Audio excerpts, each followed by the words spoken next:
Our Lady of Lourdes is a title of the Blessed Virgin Mary venerated in honor of the Marian apparitions that occurred in 1858 in the vicinity of Lourdes in France.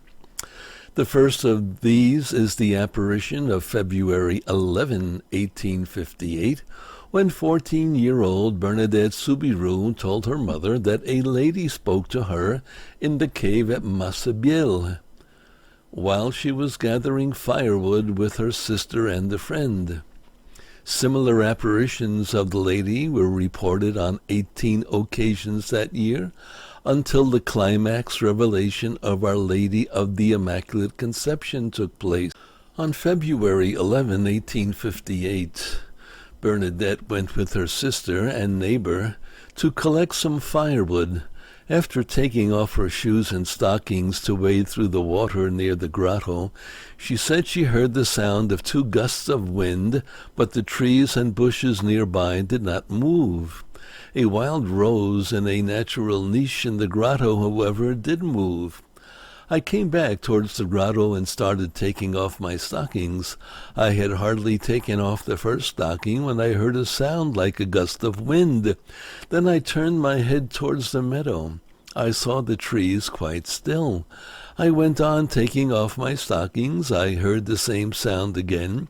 As I raised my head to look at the grotto, I saw a lady dressed in white, wearing a white dress, a blue girdle, and a yellow rose on each foot, the same color as the chain of her rosary. The beads of the rosary were white. From the niche, or rather the dark alcove behind it, came a dazzling light. Bernadette tried to make the sign of the cross, but she could not because her hands were trembling. The lady smiled and invited Bernadette to pray the rosary with her. Bernadette tried to keep this a secret, but Toinette told her mother. After parental cross-examination, she and her sister received corporal punishment for their story. 3 days later, February 14, Bernadette returned to the grotto. She had brought holy water as a test that the apparition was not of evil origin. The second time was the following Sunday. Then I started to throw holy water in her direction, and at the same time I said that if she came from God, she was to stay, but if not, she must go. She started to smile and bowed. This was the second time. Bernadette's companions are said to have become afraid when they saw her in ecstasy. She remained ecstatic even as they returned to the village. On February 18, she spoke of being told by the lady to return to the grotto over a period of 2 weeks. She quoted the apparition, "The lady only spoke to me the 3rd time. She told me also that she did not promise to make me happy in this world, but in the next." Bernadette was ordered by her parents to never go there again. She went anyway, and on February 24th, she related that the apparition asked for prayer and penitence for the conversion of sinners. The next day, Bernadette said the apparition asked her to dig in the ground and drink from the spring she found there. This made her disheveled, and some of her supporters were dismayed, but this act revealed a stream that soon became a focal point for pilgrimages. Although it was muddy at first, the stream became increasingly clean. As word spread, this water was given to medical patients of all kinds, and many reports of miraculous cures followed. 7 of these cures were confirmed as lacking any medical explanations. The first person was a certified miracle of a woman whose right hand had been deformed as a consequence of an accident. Several miracles turned out to be short-term improvement or even hoaxes, and church and government officials became increasingly concerned. The government fenced off the grotto and issued stiff penalties for anybody trying to get near the off-limits area. In the process, Lourdes became a national issue in France, resulting in the intervention of Emperor Napoleon III with an order to reopen the grotto on October 4th, 1858.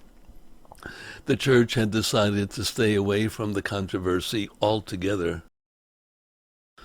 Bernadette, knowing the local area well, managed to visit the barricaded grotto under cover of darkness. There on March 25th, she was told, "I am the Immaculate Conception." On Easter Sunday, April 7th, her examining doctor stated that Subiru, in ecstasy, was observed to have held her hands over a lit candle without sustaining harm. On July 16, Bernadette went for the last time to the grotto. "I have never seen her so beautiful before," she reported. The church, faced with nationwide questions, decided to institute an investigative commission on November 17, 1858. On January 18, 1860, the local bishop finally declared that the Virgin Mary did appear to Bernadette Soubirous. These events established the Marian veneration in Lourdes, which, together with Fatima and the Basilica of Our Lady of Guadalupe, is one of the most frequented Marian shrines in the world, and to which between 4 and 6 million pilgrims travel annually. In 1863, Joseph Hughes Fabisch was charged to create a statue of the Virgin according to Bernadette's description. The work was placed in the grotto and solemnly dedicated on April 4th of 1864 in the presence of 20,000 pilgrims. The veracity of the apparitions of Lourdes is not an article of faith for Catholics. Nevertheless, all recent popes visited the Marian shrine at some time. Benedict XV, Pius XI, and John XXIII went there as bishops. Pius XII as a papal delegate.